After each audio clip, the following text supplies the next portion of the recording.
Hi, I'm Jake Kouns, CEO of Risk-Based Security. Welcome to this edition of The Right Security, the show which we spend time talking with leaders and veterans in the security space, tackling the issues of the day. Today I'm joined by Jayson E. Jayson is the VP of Infosec at SphereNY. He's the author of a book called Dissecting the Hack, the Forbidden Network, plus the creator of the complimentary community website that goes by the same name, Dissecting the Hack. He's spoken at numerous conferences, including DEF CON, DerbyCon, RVASec, among many others. Jayson has a bunch of certifications, too many to list. I'm not even going to try. But if you really want to know about his life story, you can Google it. Just make sure you do Jayson E. Street. And I'm not going to give you that bad joke about the Time Person of the Year in 2006, Jayson, so we're going to skip past that. I've known Jayson for quite a long time now. And prior to COVID, he could be found probably hugging people at a security conference with a bottle of Diet Pepsi. And the fact that you don't have a bottle of Diet Pepsi is a little alarming to me, but welcome to the show, my friend. There we go.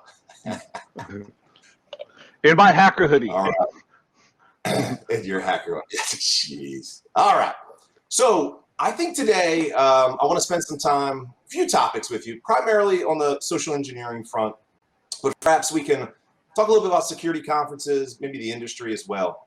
So do you actually ever tell anyone the story of how we met? Do you remember where we met and what year it was by any chance? I do believe we met at a black hat class in 2003, right before DEF CON 12. And it was really hilarious because you got to see the transformation of a weird security guy into a what the just happened to that guy that I just met and why he's crazy, spray painted hair blue and trying to be a hacker cosplayer. And so, yeah, that was embarrassing. That was one of my worst moments. I mean, it was really cool because it's like I totally cratered and burned at first. And so I had nowhere else to go but up after that. But yeah, DEF CON 12 was an embarrassing thing, but I learned from it. And well, it took me a while. It's like I'm a slow learner sometimes, but it's like I eventually got more active and started figuring out what I wanted to do and where I was supposed to go. So, but yeah, I know, dude, trust me, I know. It's like we worked on the, it was the IAM. It's like a course with Russ Rogers is what we took. I totally remember that. And I remember the blue hair Jayson. And, you know, from my standpoint, when I met you, it seemed like you were trying to figure out your place in the industry. And it didn't take very long until you figured out that social engineering was your thing. And if you think about it, I'll give you two things that's kind of funny. One, in following years, it then became your job to get us at tables for our old school OSVDB meetups. If you remember, you did some really good, oh, don't you know that's our table kind of thing. So you were awesome. And then secondarily, we'll talk about it a little bit later, but my kids the other day told me, oh, hey, I Googled you, Dad. And one of my videos, they're like, it doesn't have very many likes, Daddy. And they were like totally trashing on me. And then when I was working on something, they saw one of your videos and he was like, he's got 2 million views. And I was like, I knew that kid kind of before he was famous. So funny stories, good time. So, hey, all right. So let us start off. And I think this might be helpful for anyone new to the industry, but also to understand your perspective. Social engineering. How do you actually define it? What are your views when you hear someone say social engineering? Well, to break the mystique down right off the bat, social engineering is something that every human in existence has done, at least at one time or another. If you've ever been a child, which we all have, you've been a social engineer. If you're a parent, you've definitely been socially engineered. If you've ever been on a first date, you're a social engineer. If you've ever been on a first date, you've been socially engineered. If you ever bought a car, it's like by a dealership, it's like you've been socially engineered. So it's about making people do something that normally they may not be wanting to do or they may be hesitant to do, but convincing them it's in their best interest and it benefits you. That's basically social engineering. There's a lot of different ways. The child reference, it's like, you realize when you were little, if you cried, you got what you wanted. So you cried even when you weren't hurt because you were social engineering your parents to get what you needed.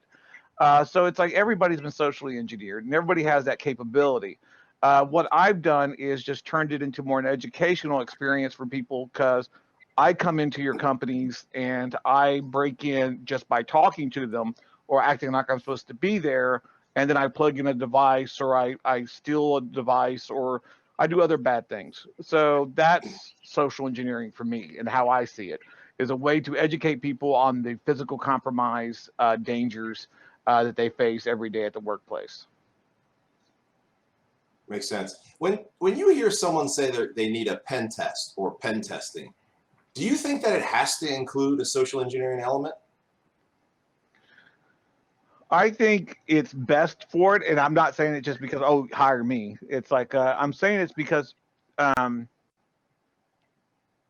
I think one of the key things is that we talk about security and we get in this field where it's like you're trying to like break in with the 0-day or you're trying to break in with this advanced technique or this new tool to get into their network or bypass their firewalls, and that's something that needs to be defended against.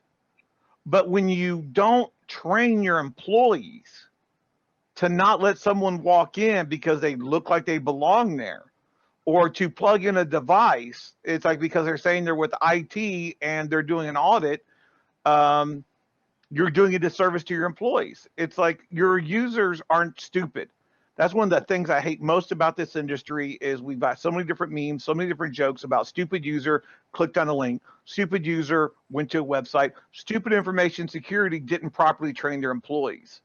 An employee will do their job as it's described to them to keep their job. We don't tack on security at the get-go when they're hired that's part of their function. So therefore, they don't think that it's something that they need to worry about. We also don't train them. If I showed up at most of the banks that I've robbed, it's like, and I showed up in a ski mask and a shotgun, I would probably have had a very bad day. But I go in dress shirts or work shirts or just T-shirts and with a USB drive, and they're like, sure, because it's not because they're dumb. It's because they weren't trained on why that was bad. They weren't trained on why that was wrong. So I think it's critical to have that element because the technology will advance, the technology will go, but I'm still going to attack the weakest link, which is the human. So, you know, I've been thinking a lot about social engineering and the impact with COVID. You know, are clients even asking for on-site physical assessments right now? I mean, and then is it easier if they are? Is it easier to get in because no one wants to talk to you because you might get infected? You might infect them, or is it harder because no one should be at the building?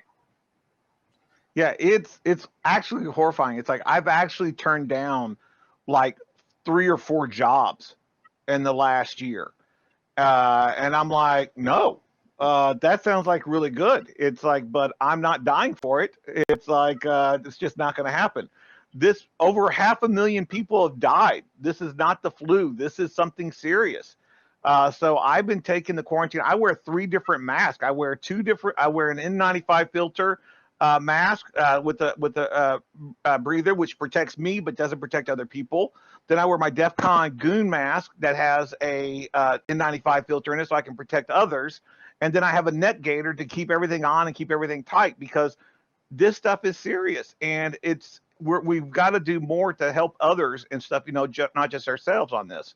So yeah, I've not done it. It's like I've not done on an engagement. There's been engagements. It's like I have thoughts on how to do attacks with this. It's like actually my talk that I'm doing this year sort of talks about the ethics of social engineering tests and security awareness engagements for their employees with phishing attacks, with the horrendous things that a couple of companies have done recently during the pandemic by offering Christmas bonuses. Or saying it's like, hey, for your vaccine rollout, it's like click on here. And I talk about how horrible a disservice that is to your employees. And if you didn't have an insider threat before, you do now. It's like how you can either have your employees be an asset to be part of your team, or you can make them a liability, and it's your choice on how you do that.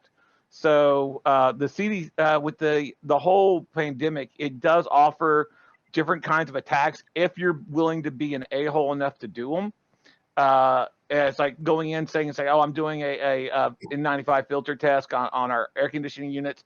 Yeah, I've thought of different ways. I mean, I've not broken into anybody in the pandemic. I mean, I've broken into my house like 3 times. It's like, it's hard for a red teamer, you know. It's like just to do something because I got to work from home. But most of the time, it's just, I'm just waiting. It's like for this part to get over, and we'll see what happens after that.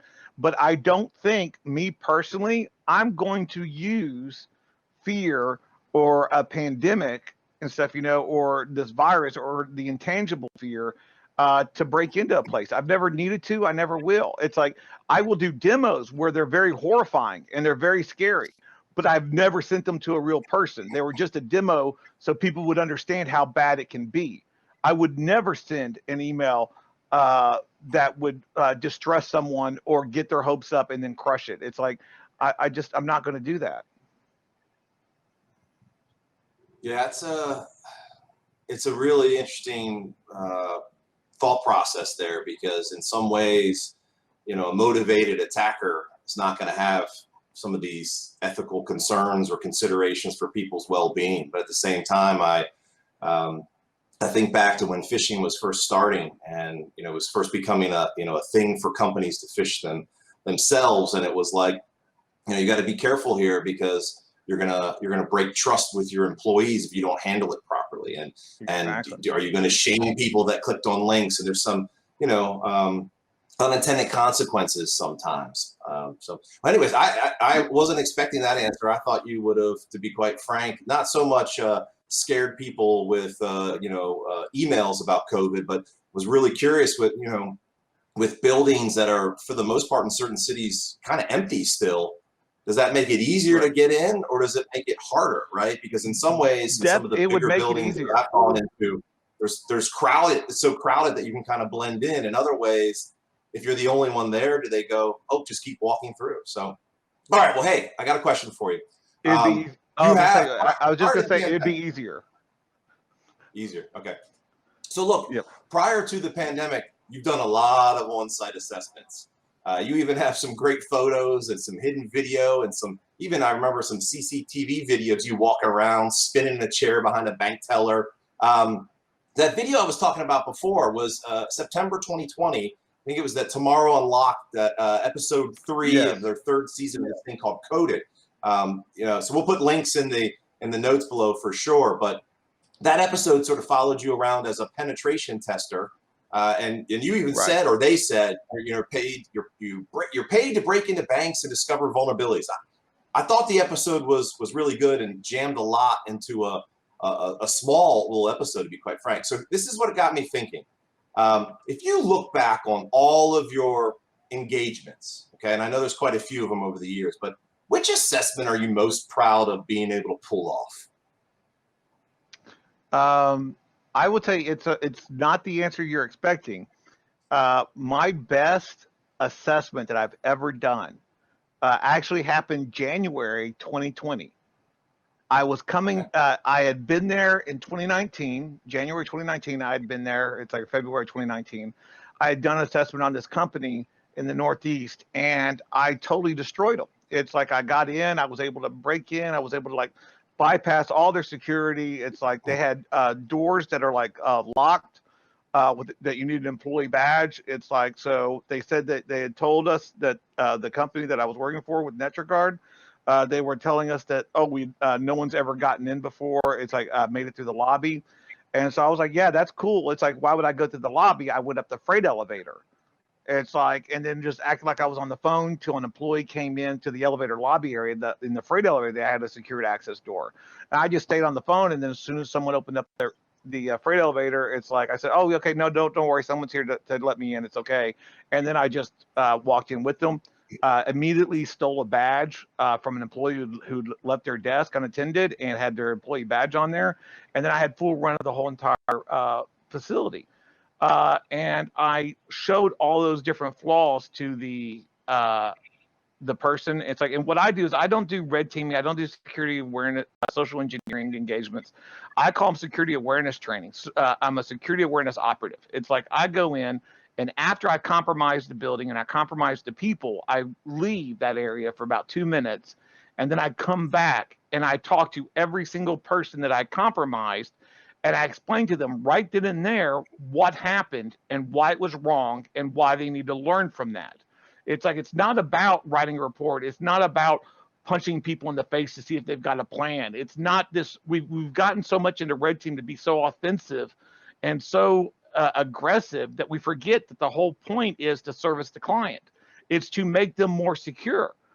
So this year, after a year of not doing it, and it's like, and changing my appearance and everything like that, I go into this building, and it was a new receptionist. She didn't know who I was, and she hadn't seen me from the year before.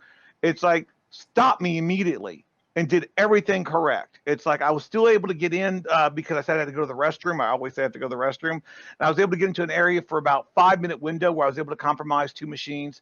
But then through the rest of the engagement, in every section I went in, no matter how successful I was, someone always stopped me. Someone always questioned and didn't allow me to. It was the most times I've ever been defeated. It was the most times where people did the right thing, and I got caught. And it's like, and that filled me with so much pride because they learned, they did better. I did a good job the year before because it was harder for me this year. And that's what it's about. It's about their success. It's about them being more defended, being more secured. And to me, that was the best success I've ever done. It's like, it was amazing. And I was so freaking happy about it. It's like, it was just, I was like ecstatic. I was like, dude, they called me here. I was like, oh, this person over here asked for this. And it's like, it was awesome. Yeah. Well, that's great to hear. And hopefully when you did the sort of recap meeting with management, they recognized that was successful, and they didn't say, oh, Jayson, you lost your skills, you couldn't get in. I've seen so many companies that if you don't find enough things or whatever, they'll question their service providers. And I say, no, this actually means that you're doing well. This is good confirmation. So, right. Yeah, I compromised them within the first 5 minutes. So it's like, they got it. All right. So again, thinking about all those assessments, which one? No, look, I have seen you do the you just need to use the bathroom one. You seem to use that a lot, and I feel like a lot of people, when you assert yourself the way you do, and you're sort of forceful but polite at the same time, but you need to go to the bathroom. People always let you go to the bathroom, it seems. But I think you're so good at this stuff because you do assert yourself in that I won't say confrontational way, but just this is what needs to be done kind of way. But which of the assessments were you most nervous upon, or most nervous about, where you just kept doing that? I would say I've only been nervous or unsettled in one engagement. It's like all the others, and actually really wasn't an engagement, which made me nervous. But before I'm doing an engagement, it's like I'm always nervous. I have very bad imposter syndrome, so it's like every time that I'm about to get ready to go do an engagement, it's like I'm told, like, well, no, if you catch me, it'll still be like I'm psyching myself out for the failure. It's like I'm trying to condition myself so I don't get upset when I fail. It's like, and then I keep thinking about like how, oh crap, they're going to say, oh, all those lies that those people say about you online, it must be true because you didn't get in. It's like, you're a failure, Jayson. It's like, you didn't prove to these people you could do what you said you could do. And why can't you do something as easy as doing this? It's like, and I mean, every time, I mean, I've broken into so many different places all around the world, and I still get that feeling like, oh, this is where they find me out that I don't know what I'm doing. And so I get nervous before when when the engagement's going and I'm walking through, I own that place. That's mine. It's like, I just walk in. It's like, I'm not nervous. I'm not upset. They can detect that. It's like, I know what I'm doing is going to eventually help people. And people say, well, of course you got to get out of jail free card. And it's like, of course you can act confident. Of course you can act like you don't have to worry about it. If you were a real criminal, it's like, you'd be more nervous. I'm like, do you understand criminals? It's like, they're not doing it to get caught. They're doing it because they think they can get away with it. They're just as cocky. They're just as confident because they're committing crime, and they like, oh, I can do this. It's like smart people aren't committing crimes like that. It's like they're in white collar crime where the real money's at. So it's like, yeah, it's like it's a lot of stupid people with false confidence. So I sort of mirror that. You know, a couple of years ago, I was helping out doing an assessment, and there was a building assessment portion of it. And, you know, just like you do, and I think why you do so well is that when you just walk with purpose, act like you deserve to be there, and you're just doing your thing, you know, no one questions you, right? If you look like you're uncomfortable, you're not sure where you're going, you know, that's when they come on you. So I was able easily to get around all kinds of, you know, physical security controls, freight elevators, go wherever I want. You know, very much the whole concept, no one thinks to go up, you go down, then go up. You know, some of the basic things that if you've been doing this a while, you know. And a person was with me and said, oh, I don't believe that. And I said, well, come along, we'll do it again. And as we were starting on it, they started to get a little jittery and even saying, well, what if they say something to us? And I was like, look, if we don't walk with purpose, like we know where we're going, we're probably not going to. And we started walking in, and this person was freaking out, and they were on us. And it was amazing how, even though those controls were in place when I was doing it the first time, because of how I handled myself, and I'm not tooting my own horn here because I'm not very good at it, but I was able to get where I needed to. But if you show any of that concern or you're nervous or jittery, they're going to get you. Do you kind of experience? Do you believe that same thing? I guess. 100%. One of the things I suggest, and it's like, and I'm doing a new course. It's like hopefully a Black Hat, but I'm doing the new training course on how to actually break in like I break in. And one of the things that I recommend for people is like, and people don't realize this, it's like when you're in an environment like that, that's fight or flight. It's like even if you know you're doing the job, you still have that fight or flight adrenaline going. The first thing I do once I've broken into a company, once I've gotten past the perimeter, is I search out either the bathroom or I search out the break room. It's like, and I have a candy bar with me while I'm there. It's like, and the reason why is because as soon as you've gone inside, as soon as you've gotten into the past the perimeter, sit down and eat. It's like, because then their body sees that you're ingesting, knows that you're so therefore it helps dampen the fight or flight, because now you're doing another function. It's you get less jittery, you get less nervous. It's like your blood pressure goes back down, your pulse lessens. It's like it's now, oh, there's nothing wrong, or we wouldn't be eating. So therefore there's no predators, there's nothing. It's just a basic instinct kind of thing that's human nature. So I always try to like take a snack right after I get in, which will calm, make me look more relaxed, make me look more at ease, and like I belong there. And also, someone comes in, it's like I'm having a snack in the break room. Obviously, I belong there. Yeah. No, I didn't think about the effective eating on you. When I've done that in the past, it was to people see you in there and you belong there eating. Same with smokers. They were my best friends. Yeah. I'd go have a cigarette, and then next thing I know, you know, I forgot my badge, and we're buddies because we go way back 5 minutes ago to that smoke break. So, all right, well, hey, exactly, so let's. I know you like to be, you know, an educator of these things. So the pandemic does appear to be winding down. We all hope things are looking better. Companies are getting back into the office already, and I think we'll be seeing it even more here soon. So not everyone can have you come do this. So for those watching, any thoughts or tips or sort of quick things on physical security you could share with anyone watching that will help them as we get back into the office? I think one of the key things is like for anybody, for any time, but post-pandemic, pre-pandemic, whatever, but for 4 times, whatever, it's like there is something in the back of your head. It's like that we all have. When you see something that doesn't look quite right, that seems a little off, 90% of people will explain it away. 90% of the people are going to go and say, yeah, that doesn't look right. Yeah, but I don't want to cause problems. I don't want to be that guy. I don't want to be rude. And what a company needs to do, and this is I call it the 3 E's. They need to educate with their employees on what they need to be aware of and what could happen to them. but most importantly, the middle E is they need to empower their employees and encourage them to actually go and do that next step. If you see something, say something. Report it to the security, report it to the help desk, and give them an extension number.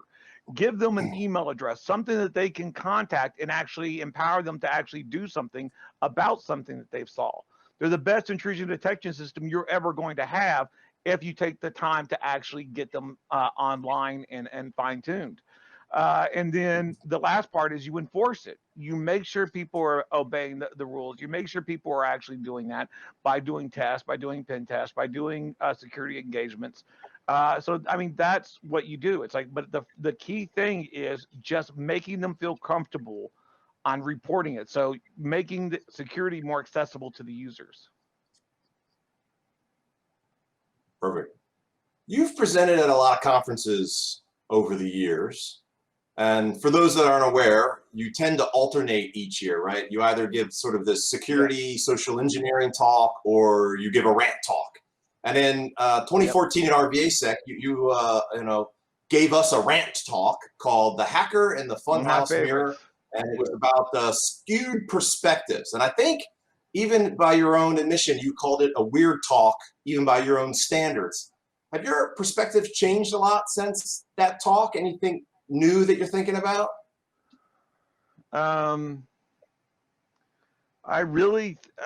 still see the same issues. It's like, I mean, calling hackers criminals and why that's wrong is a hill I'm going to die on. It's like, put my tombstone on there and put a middle finger on it, because it's like, I'm not going away from that hill. It's like, and the key reason is what people don't understand they hate, and what they hate they try to destroy. And so we need, as a community and as a group, to understand that giving out our information and helping out people. It's like a hacker has never created a security vulnerability in someone else's code. All they've done is discovered it. It was already there. And they're usually the ones telling the creator, hey, you screwed up. There's a problem with this code. It's like, you need to fix it. But we keep wanting to romanticize criminals, and it irritates me. If I get robbed by a guy with a gun, I don't automatically assume that he's an NRA member. I don't automatically say, oh, he must be a gunsmith. Look at the craftsmanship on that gun that he robbed me with. Look, he's a criminal. He used a tool to commit a crime. It's like, now computers are really good and really easy at committing crime. People download some kind of Trojan program, some kind of ransomware program. They do the preset configurations. There's some crimeware that actually has help desk support. They watch the YouTube videos and they launch the attack and they get paid. That's not hacking. That's crime. It's like, stop giving them the title and the prestige of calling them hackers when they're common effing criminals. So yeah, it irritates me to no end. It's like, hackers are not that. And it's like, and there are some hackers that are criminals, yes, okay, but there's some bankers that commit money laundering or embezzlement. I don't go to my corner bank and ask them, like, are you a black hat banker or a white hat banker? Because it's like, I want to make sure my money's safe and I don't want it to be embezzled. So it's like, I only want to work with white hat bankers. How stupid does that sound? Same thing when you ask the hacker if they're a white hat or a black hat. You know, with everything going on with the stock market and short selling, I don't know, maybe that banker question isn't so off the wall. Exactly. It's like, I love the fact that Wall Street's like, no, this is our crime. Get your own. You can't get involved in this. This is our scam. Yeah. It's like, how dare you scam our scam? You're not allowed. Exactly. Yeah, I figured you weren't over the hacker rant yet. That's good. But hey, so this coming year is a non-rant year, right? So what are any initial thoughts on what your talks are, or the non-rant talk for the year is going to be? My talk this year was supposed to be hacker striptease, where I literally showed up on stage with my business suit of doom I got custom. I've got a tailor in Beijing. It's like where I had one. It's like when I traveled. It's like, but I had a tailor in Beijing who custom made me this suit with like pockets inside the sleeves for the bash bunnies, and like all these different pockets, and like a huge laptop pocket in the back of the suit, and just all these different things, like really deep pockets in the pants. It's like just totally customed out, ready to pwn people. And I was going to go on stage and start taking the tools out, show them what they're for and what part of the engagement and how they're done, how they're used in an actual attack. And then I'll take the suit off, and then I'll take the dress shirt off, and then I've got a worker shirt on, and I talk about how I use that and like and what kind of areas that I'll get in. And then I take that off, and then there's a t-shirt. It's like I wear the t-shirt, and then I take my pants off. And it's like, and there's my pajama bottoms, and I've broken into hotels like that before, and I talk about how I do that and how it looks unsuspecting. But there's this thing where the pandemic's not over because we want it to be over, so I had to switch up my talk. That's my next year's talk. That's the 22 talk. This year, I'm doing a rant slash social engineering, security awareness kind of talk. Where I talk about the ethics in social engineering. I talk about what we should be doing to teach our employees and our workers and the compromised. And I talk about how it's easy to break into a network. It's harder when you break people to get into the network. And so I address some of those things. Let's just say GoDaddy really pissed me off and during Christmas. And that started this whole talk. And then the library incident that just happened a week or so ago, just as bad. It just fueled the fire more. And so, yeah, so this talk is sort of a hybrid rant kind of talk because I'm going to have to give it over Zoom. I'm going to have to give it over. I mean, I'm getting my vaccine. My first vaccine shot comes on March 8th. Thank goodness. It's like, but I'm still not going to be traveling anytime soon, and I'll still be wearing masks. It's like this whole thing is not over yet, and so I'll do my straight offensive talk next year. So COVID has disrupted your alternating talk approach. So yes. the hybrid one seems to make sense here. All right. Well, hey, you've brought up the pandemic quite a bit and the impacts it's had on you.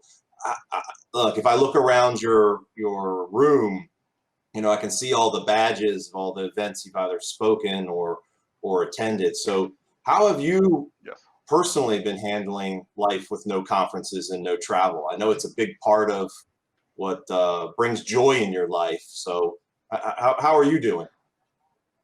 Horrible. I've dealt with. I've never made a secret of dealing with mental illness and depression, and my ADHD and OCD. It's like the pandemic's been horrible. February 19th, I got off the plane from Finland. Dusseldorf. It's like from the trip from Finland, and it was a 3-country trip. It was the last time I've gotten on a plane for over a year, and it's the most time I've not gone out of the country in over a decade. It's just, and which is like, first world problems. But that sense of adventure and being able to learn and be able to explore became such a fabric of mine. It just started getting worse and worse and downward. It's like, luckily after February, I met someone that helped, and it's like, and they've helped me cope. But and Talon, my motorcycle broke, which was one of my mental health releases. It's like last year too, because 2020 was just, I still got my commemorative dumpster fire right over there. Yeah, that's my commemorative dumpster fire. It's like, so yeah, it kept, giving hits. But Thanksgiving this past year was like one of the darkest moments. It's like I've had in a great while, because it's like I can't do anything. It's like I'm not doing good for my company. It's like I'm not providing stuff. I'm not teaching. It's like I've been having writer's block. I'm trying to get the 3rd book out, the conclusion of the trilogy, and I've got another book that I want to start working on. But we're struggling, and I tell people it's a judgment-free apocalypse. It's like you're not working from home. You're surviving a pandemic and trying to work and feed your family and clothe them, or just feed and clothe yourself.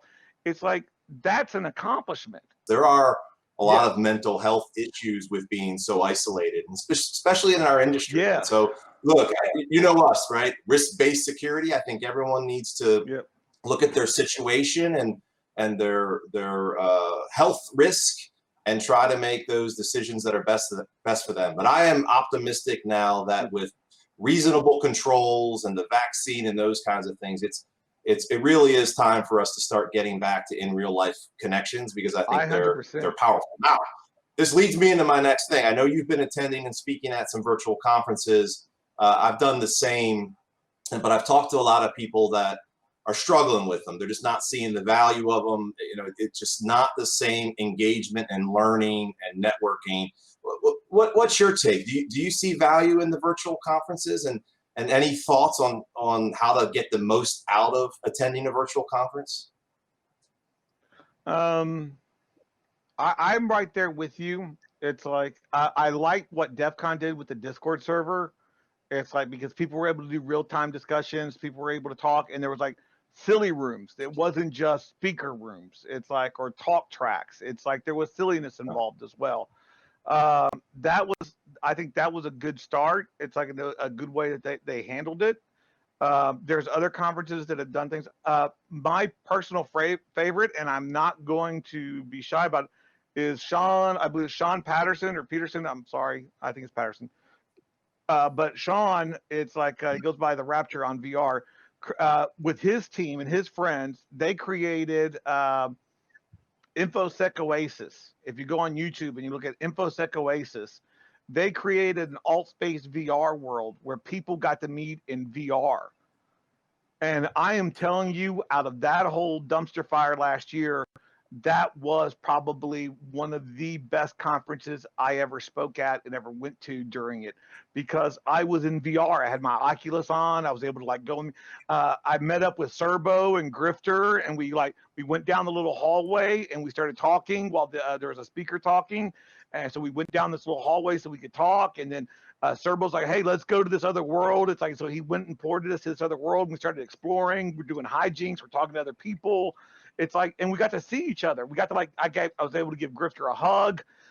It's like, I mean, it was just, it was more in person. And then when DEF CON safe mode happened, that's why I mean, I got a lot of flack for it, but that's the reason why the DEF CON group's global village was in alt space VR, because I wanted that kind of connection that I got from InfoSec Oasis. I wanted other people to share it. I wanted other people to see, oh, I can actually see the person. There was a trampoline. There was a pool on the roof in this environment. It's like we had the beanbag chairs. The DEF CON beanbag chairs were on the floor. There was an actually animated dumpster fire for 2020. It's like in the parking lot. So the people who created put a Alexis Park floor mat in front of the speaker track. So it was all these touches. It's like, I can't even remember. It's hard to recall each person's name, so I'm not going to call any of them out. They were all good, and I put them out on Twitter, and I've boasted about their work, and I constantly will. They did an amazing job. It's like it was DEF CON groups from all over the world that got involved. Most of the volunteers were from India, and they were working through the night while the conference was happening to be volunteers and helping out with the conference and the tech issues. We're going to close this out with one last tech thing, and if you can give me a concise answer, because we're run out of time here, but any new tools or gadgets that you like, that you want to plug, or anything else going on in the industry? I think one of the coolest tools that I've seen come down the pipe is the O.MG cable by MG. It's like the O.MG cable. It's like it looks like an Apple cord or USB-C cord or micro USB, and you plug the cable in, and now you have remote shell on that computer. It's like you can like have it execute. It's like it looks just like a regular cable. You don't even have to connect it to anything. And it's like to another device, and it does it via Wi-Fi. It's like it's got its own little server in there. It's really effing cool. It's like it's a really cool tool. He's got more stuff coming down the pipe with that. Hack 5. I mean, I'm a big fan and friend of Darren Kitchen. It's like, and the tools that he constantly comes up with. The HDMI jacker. It's like the Land Shark. It's like all these different. The Bash Bunny is still my go-to device for educational purposes for people. So a lot of those are like really good, but I really have not gotten too much. I can't say it's like, oh, I've been honing my skills and I've been using this time to like get better at what I'm supposed to do. And it's like I'm working on more tools and I'm working on learning more. No, I'm just trying to survive right now, dude. It's like I took a shower recently. It's like, I mean, I put pants on. It's like, I mean, that's about all you're gonna get right now. It's like until this stuff gets over. It's like, and I think that's okay. It's like it's okay not to be okay sometimes. It's like so. I mean, I'm starting to get back out of the hole. I've got a new laptop coming in. I'm going to start doing some more exploring. But yeah, that's it. All right. Well, Jayson, my friend, thank you for taking the time. Really appreciate it. Stay well, and I have a feeling we're going to see each other in person pretty soon. And I will hug you. I will find you, and I will hug you. Works for me. Thanks Awesome. again. Because I'll have my vaccine, so it'll be good.